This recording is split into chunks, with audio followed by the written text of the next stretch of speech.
Alright. It didn't say EOS though, right? Counterside, no more prestige skins and counter pass. Alright, this is going to be very, very interesting. So Counterside has been releasing a bunch of cool updates, and I used to play Counterside. You guys know how it is, right? So what is a prestige skin? Counterside basically has a prestige skin that if you spend a certain amount of money, you get that. Counter pass is going to be the battle pass. So I understand that you are going to discontinue the prestige skin. Maybe that makes sense for a game, because if not enough people spend money in the game, there's no reason for you to do this. But why the battle pass, right? Which is the counter pass. So if a game discontinues the battle pass, does it mean that they are working towards... This was the last one, is it? This was the prestige skin. The last prestige skin was this one. If you spend enough money, this is what potentially you could get, right? Now, massive, right? I get it, massive. Now, a lot of these characters, I hope they come into Star Savior as well, right? So Black Swan was one of the most hyped character in Counterside back then. This is going to be 4D. Okay, so she's a very good supporter. They changed the animation as well. Black Swan's Oath. Wow. So as you can see, yep, definitely, how much is the prestige skin? So you cannot buy the prestige skin directly. So the prestige skin in this particular game, right? You have to watch back then, whenever I make the drama video for the Shinja one, that was the first one. You can look into this. So you have to, it's like a tier thing. You have to buy, let me see if I have it back then in the, in this channel, right? Prestige skin. Prestige skin. So, it's not for, let me see. This one, right? Prestige skin cost pay to win drama. So this was 3 years ago. Ooh, everybody wants this. Okay, so that was the best. Oh yeah. How much is it? That huge. $500. $100. So you get to spend $500 to get the prestige skin. So basically, you cannot buy the prestige skin. You have to buy other packages worth of $500. So every single tier you get it. It's similar to Snowbreak. You know, Snowbreak has the Yao skin. It's actually insane. It's actually insane. That's why it's called prestige skin, right? But that was 3 years ago, right? So apparently they are discontinuing the prestige skin. Now I don't know if they have ever reduced that particular spending event, all right, or that prestige skin. Have they ever reduced? Because that was 3 years ago when they first released it, right? That's more than GFL2. Everything is more than GFL2, right? So right now you can see what's being mentioned here. Notice on the prestige service and counter pass. We would like to share an important notice with our CEOs. Okay, they call them CEOs, the players. The prestige service, which has offered attractive skins for Counterside employees, along with various rewards, and the counter pass, which has provided abundant rewards and new employees, will be discontinued. Accordingly, the currently ongoing 8th prestige service, the Clockwork Girl, and counter pass Minha, will be the final updates, and no further prestige service or counter pass content will be added. As many of our CEOs have been looking forward to the new prestige skins and counter pass employees, we sincerely regret having to share this news. The Clockwork Girl is the... let me see.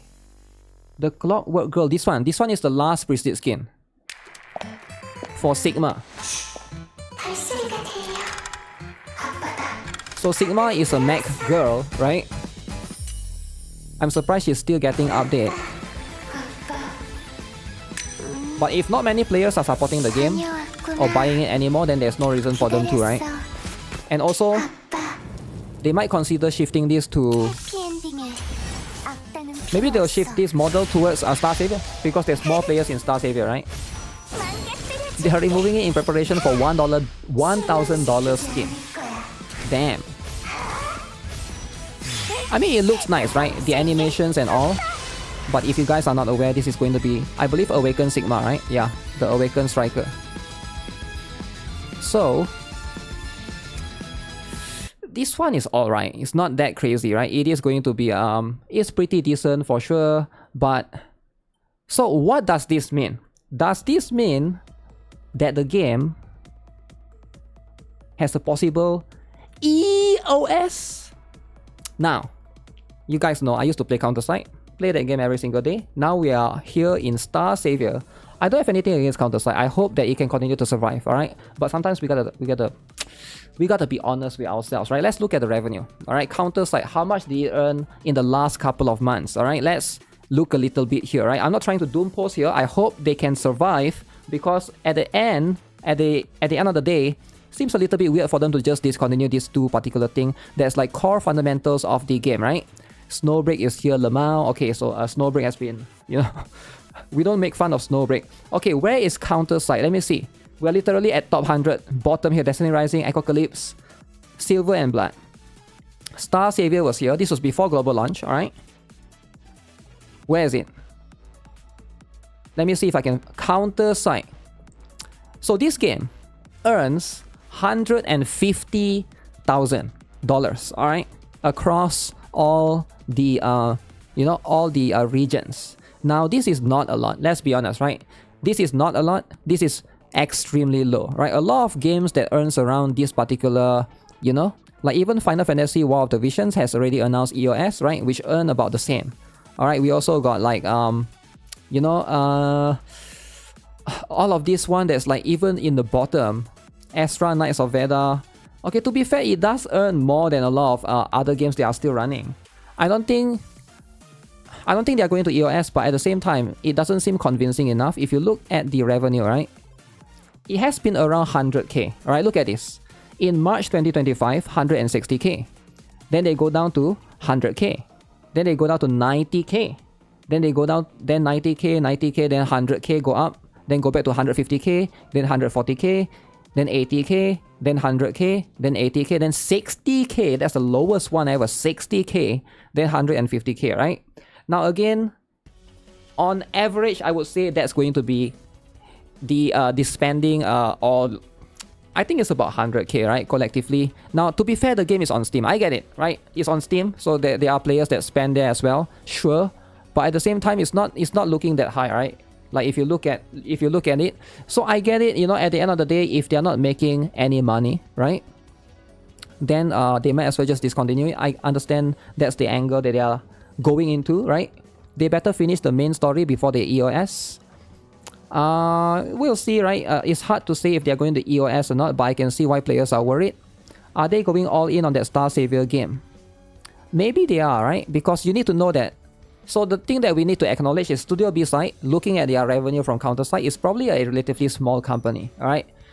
I would assume they have less than 50 employees, maybe 40 even, right? Now, you can only distribute so much. If you are a company with like 40 employees, 30 to 40 employees, and there's two games, right? Let's say you have Counterside, you have Star Savior. Why would you not have more people working in a more successful game, right? Which is going to be Star Savior in this case, right? Star Savior is earning more than Counterside. Even before the global launch, you can see right here, right? Counterside with global is 150k. Star Savior, without global, remember global just launched 1 week ago, without global was 300k. So Star Savior without global was able to earn double. So why would you not redistribute those people that are designing skins or whatever into Star Savior? Hopefully, get more revenue out from a better performing game, right? At the end of the day, this is what it is. This is business. So I understand if that's the angle that they are going into, right? Resources on the new project is always better than reviving the old project. That's the thing, right? And also, like, unless they're trying to revive Counterside, it's going to be really hard for it to come back, right? They even got GG from Hololive and Crony to do a stream for it. For Star Savior, is it? Yeah. If they are willing to go that far, I would say there's a big chance that they are going all in on Star Savior.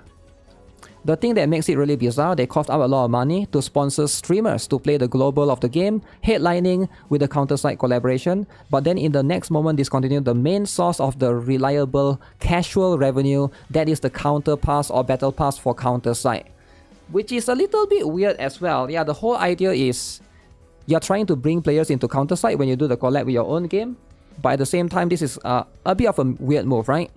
It's really contradictory to do a collab of the game, but then do a move like that sabotages confidence, unless they are pulling a Girls Flying 2 with it, which is doubtful.